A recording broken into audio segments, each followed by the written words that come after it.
پہلا مقدمہ جو نیب کے قوانین کے تحت نیب عدالت میں چلا وہ بینک لون واپس نہ کرنے کے حوالے سے تھا جو اتفاق فاؤنڈریز کے نام پر لیا گیا تھا۔ اس میں نواز شریف اور ان کے والد میاں شریف، شہباز شریف اور عباس شریف ملزم تھے اور یہ قرضہ نیشنل بینک سے لیا گیا تھا۔ پی پی پی کی شکایت کے مطابق سابق وزیر اعظم نواز شریف نے قومی بینکوں کے قرضے ہڑپ کیے، ٹیکس چوری کیے، غیر قانونی بھرتیاں،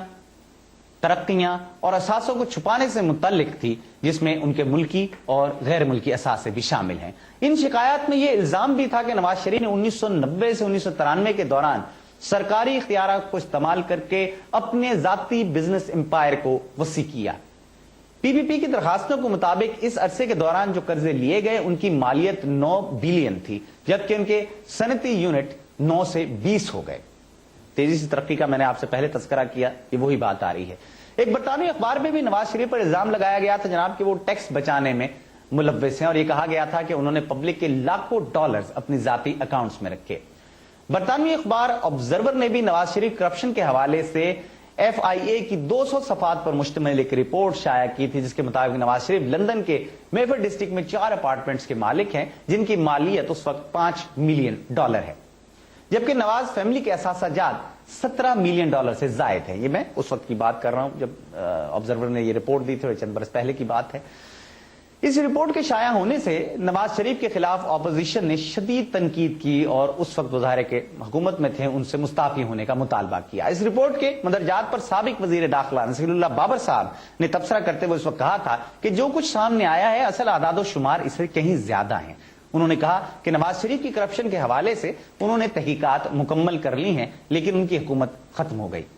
انہوں نے دعویٰ کیا کہ نواز شریف نے کرپشن کے الزامات کو دبانے کے لیے اپنا اثر و رسوخ استعمال کیا۔ آبزرور کی یہ رپورٹ نواز شریف حکومت کے لیے ایک زبردست دھچکا ثابت ہوئی، جو پہلے ہی معاشی ناہمواریوں، آئینی ترامیم اور اسلامی قوانین کے حوالے سے مشکلات کا شکار تھی۔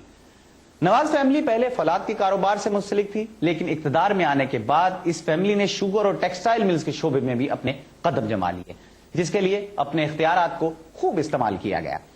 1980 سے 1990 کے دوران انہوں نے کاروبار کو بزنس امپائر کی شکل دے دی، اور یہ سب کچھ اس وقت ہوا جب وہ طاقت میں تھے۔ 1990 میں ان پر اسلام آباد لاہور موٹر وے اور یلو کیب اسکیم میں کمیشن لینے کے الزامات بھی عائد کیے گئے۔ آئرن اسکریپ کے حوالے سے بھی ان پر کرپشن کے الزامات عائد ہوئے، جن کی ڈیوٹیز میں گھپلوں کی خبریں اخباروں میں چھپتی رہیں۔ مالیاتی اداروں کو لوٹنے کے حوالے سے 4 افراد کا ٹولہ مشہور تھا، جس میں نواز شریف، چودھری بشارت الہی جو ضیاء الحق کے برادر نسبتی تھے، چودھری برادران اور سیف کے نام شامل تھے۔ ان تمام الزامات نے اس وقت کے صدر غلام اسحاق خان کو ایمونیشن فراہم کیا، جس کے بعد انہوں نے نواز حکومت کو برطرف کر کے بلخ شیر مزاری کو نگران وزیر اعظم مقرر کر دیا۔ ان کا کہنا تھا کہ پاکستان کی تاریخ میں نواز شریف وہ واحد وزیر اعظم تھے جنہوں نے اپنے کاروبار کو پھیلانے کے لیے من پسند پالیسیاں بنائی، اور ان کا صرف ایک نکاتی ایجنڈا تھا، اور وہ پیسہ اکٹھا کرنا۔ نواز شریف کے خلاف کرپشن کے الزامات کا سلسلہ بے نظیر حکومت کے دوران بھی جاری رہا، اور خود نواز شریف صاحب کا کہنا تھا اس وقت کہ ان کی فیملی کے خلاف کرپشن کے 150 سے زائد مقدمے بنائے گئے، لیکن ان میں سے کوئی بھی ثابت نہیں ہو سکا۔ نواز شریف نے پلاٹوں کی غیر قانونی الاٹمنٹ کے حوالے سے ایل ڈی اے کو $2 بلین کا نقصان پہنچایا۔ الزام جو ہو رہے ہیں ان کی بات کر رہے ہیں، جبکہ ان پر بیت المال سے جو کہ زکوٰۃ فنڈ تھا اور غریبوں کے لیے تھا، اس سے $200 ملین اور تعمیر وطن پروگرام سے $845 ملین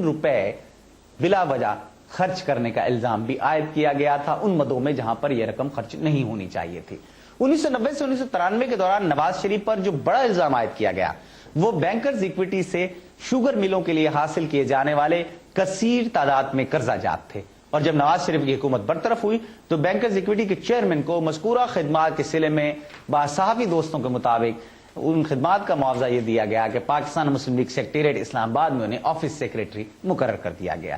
1970 میں جب جنرل ضیاء الحق نے نواز فیملی کو اتفاق فاؤنڈری واپس کی اور نواز شریف کو فائنانس منسٹر کے عہدے پر تعینات کیا تو اس وقت اس فیملی کے پاس 5 کمپنیاں تھیں، جن میں اتفاق ٹیکسٹائل، نواز شہباز انٹرپرائز، جاوید پرویز انٹرپرائز، اتفاق برادرز لمیٹڈ، خالد سراج انڈسٹریز، اور اس کے بعد پھر نئے انڈسٹریل یونٹ قائم ہوئے جس کا حوالہ میں آپ کو پہلے بھی دے چکا ہوں۔ ان میں 1982 میں اتفاق شوگر مل، 1983 میں برادر اسٹیل، 1986 برادر ٹیکسٹائل ملز، 1987 میں اتفاق ٹیکسٹائل یونٹ اور 1988 میں خالد سراج ٹیکسٹائل ملز۔ اس کے بعد فائنانس منسٹر سے وزیر اعلیٰ بن گئے جناب، اور پہلے دور حکومت میں برادر شوگر مل اور رمضان شوگر مل پر بھی کام شروع ہوا، اور جو ہی نواز شریف وزیر اعظم بنے میاں محمد شریف صاحب نے اپنے دوسرے شراکت کاروں سے الگ ہو کر پروجیکٹ تیار کرنے شروع کر دیے۔ وزارت عظمیٰ کے دور میں نواز شریف نے بیرون ملک بینکوں سے، نہ صرف اندرون ملک بلکہ بیرون ملک بینکوں سے بھی قرض لیے اور اپنے کاروبار کو انہوں نے محفوظ بنانا شروع کر دیا، جن کے بارے میں وزیر داخلہ نصیر اللہ بابر کا کہنا ہے کہ یہ بے نامی اکاؤنٹس تھے۔ 3 اگست 1989 میں شہباز شریف نے ایک پریس کانفرنس میں اتفاق گروپ کے اثاثوں کی مالیت 3.6 بلین بتائی، جبکہ کوآپریٹو اسکین ٹریبیونل کی رپورٹ کے مطابق 1989 میں اس گروپ کے اثاثوں کی مالیت ان کی اپنی ڈکلیریشن کے مطابق 6 بلین تھی۔ 1992 میں پی پی پی کی انفارمیشن سیکرٹری نے نواز شریف کی کرپشن کی تفصیلات ایک کتابچے میں شائع کی جس کا نام پلنڈر آف پاکستان رکھا گیا تھا، اور اس کے مطابق نواز شریف گروپ نے کمرشل بینکوں سے 12 بلین کے قرضے لیے، جس کے جواب میں اتفاق ہاؤس کے ترجمان نے کہا کہ انہوں نے صرف 4,420 ملین قرض لیے تھے۔ ایچ یو بیگ کمیٹی نے جو نواز حکومت نے 1990 میں کرپشن کے الزامات کی تحقیقات کے لیے قائم کی تھی کے مطابق ہاؤس اور اتفاق 19 کمپنیوں پر مشتمل تھا، جس کے اثاثوں کی مالیت 10 بلین تھی، جبکہ ایک پریس کانفرنس میں نواز شریف کے کزن نے دعویٰ کیا تھا کہ 7 بھائیوں کے اثاثوں کی مالیت 21 بلین ہے۔ ایچ یو بیگ کمیٹی نے جن کمپنیوں کا انکشاف کیا ان میں 3 لسٹڈ کمپنیاں، 12 ان لسٹڈ کمپنیاں، جبکہ 4 پرائیویٹ لمیٹڈ کمپنیاں شامل تھیں۔ 25 اپریل 1997 میں دا فرائیڈے ٹائمز اخبار نے اپنی ایک رپورٹ میں کہا تھا کہ میاں محمد شریف صاحب، جو کہ نواز شریف صاحب کے والد تھے، انہوں نے کشمیر شوگر ملز اور بشیر شوگر ملز پر کام شروع کر دیا ہے، جس کے لیے وہ کمرشل بینکوں سے بھاری قرضوں کا مطالبہ کر رہے ہیں،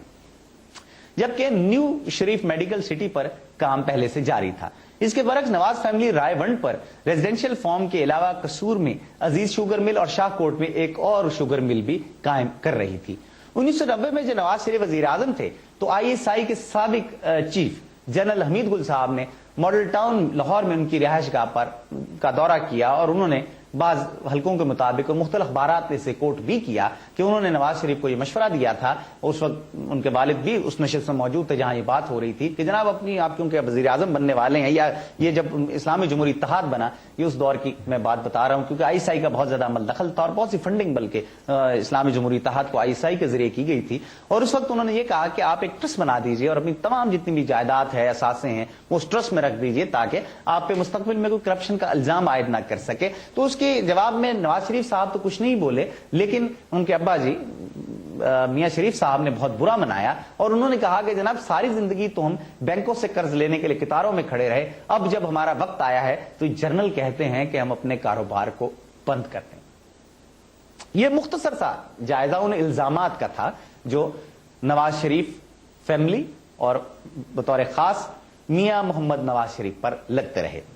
واپس چلے آتے ہیں نواز شریف صاحب کے دوسرے دور اقتدار کی جانب، اور پھر اس سے لے کر اب تک کا ایک جائزہ ہم آپ کی نظر ضرور کریں گے۔ 1993 کے انتخابات میں ایک بار پھر نواز شریف کی جماعت مسلم لیگ نون بھاری اکثریت سے کامیاب ہو جاتی ہے۔ اس بھاری بھرکم مینڈیٹ کے حصول کے فوراً بعد نواز شریف نے برسر اقتدار آ کر جو پہلا کام کیا وہ اس 8ویں آئینی ترمیم کا خاتمہ تھا، جس کے تحت صدر پاکستان کے پاس یہ اختیار تھا کہ وہ اسمبلیوں کو برطرف کر سکتے ہیں، اور اس کا نشانہ ظاہر ہے کہ نواز شریف خود بن چکے تھے۔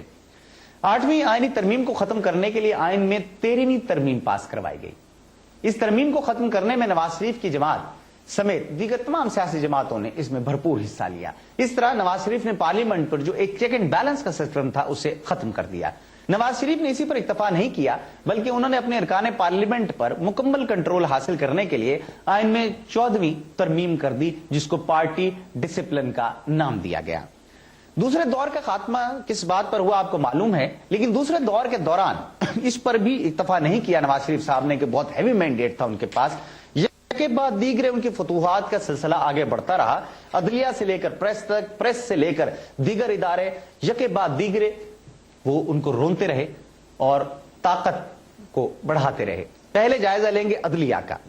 کہ عدلیہ کے ساتھ ان کے دور حکومت میں کیا سلوک ہوا. ان تمام جو کام پہلے ان کے ابتدائی تھے، 13ویں ترمیم انہوں نے بنا لی اور وہ دیگر ترامیم آ گئی، 8ویں ترمیم ختم ہو گئی. اب ظاہر ہے کہ دوسرا بڑا مسئلہ میرے خیال میں اس وقت ان کو عدلیہ محسوس ہوا کہ جی عدلیہ کے ساتھ بھی کچھ ہونا چاہیے. نواز شریف نے اس وقت سپریم کورٹ کے چیف جسٹس جو تھے وہ سجاد علی شاہ صاحب تھے، جن کو بے نظیر بھٹو نے چیف جسٹس نسیم حسین شاہ کے ریٹائرمنٹ کے بعد 2 سینئر ججوں پر سپر سیڈ کر کے انہیں نظر انداز کیا گیا. 2 سینئر ججوں کو اور انہیں چیف جسٹس آف پاکستان بنا دیا گیا تھا.